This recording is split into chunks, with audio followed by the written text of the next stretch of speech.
la CDC a officiellement déclaré que la directive là, selon laquelle les vaccins ne causent pas l'autisme, ça ne serait pas basé sur des faits scientifiques.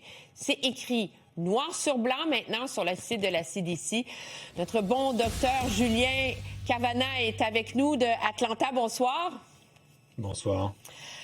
Vous êtes de ceux qui redoutaient ce moment. Quand on a vu RFK se présenter comme secrétaire à la santé, quand on connaissait ses antécédents de sceptique anti-vaccin, c'était très clair qu'au fur et à mesure qu'il allait s'installer dans ce rôle de secrétaire à la santé, ses théories anti-vaccinales allaient gagner de plus en plus de terrain.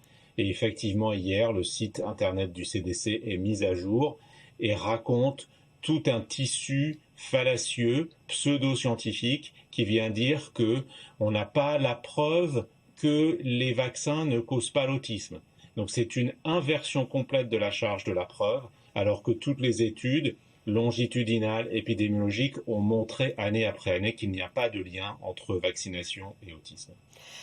Dans les faits, c'est quoi parce que cette théorie-là, qui circule depuis tellement longtemps, à l'effet que les vaccins peuvent causer l'autisme, il y a déjà des milliers, des centaines de milliers de gens, des millions peut-être, qui y croient déjà.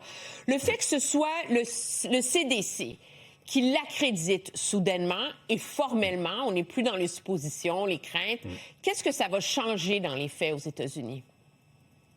Déjà, ça vient donner un aura de confusion pour les gens qui ne réalisent pas l'infiltration du politique et de RFK dans les recommandations de santé publique. Donc, ils peuvent prendre ça pour argent comptant, si vous voulez, et qui vont avoir une hésitation vaccinale. Il y a déjà de l'hésitation vaccinale en Amérique du Nord. Ça ne peut que s'aggraver avec une page Internet comme ça.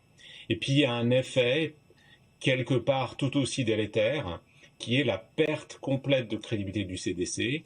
Et quelque part, on a l'impression ce soir de voir la fin du CDC, en tout cas la fin du CDC comme institution de santé publique qui donnait des recommandations basées sur des preuves scientifiques que le monde entier prenait au sérieux et adoptait. Et ça, c'est très très grave parce qu'on n'a pas encore à l'échelle de la planète d'alternative. C'est ce que je voulais vous demander. Il n'y a pas parce que il n'y a pas un CDC européen, par exemple, qui a une crédibilité équivalente et qui peut reprendre le flambeau en ce moment? Alors, il y a un CDC européen, mais qui n'a pas les mêmes moyens que le CDC américain. Okay. Il y a évidemment Santé Canada, vers lequel beaucoup de regards ici en Amérique du Nord se tournent. Mais il faut quand même se rendre compte que les budgets de recherche, les budgets de surveillance de santé publique sont nettement inférieurs. Et puis, il y a l'OMS, évidemment. Moi, je regrette quelque part que les États comme la Californie, New York, etc., qui se sont mis en compact, c'est-à-dire en groupe d'États pour essayer de créer des institutions de santé publique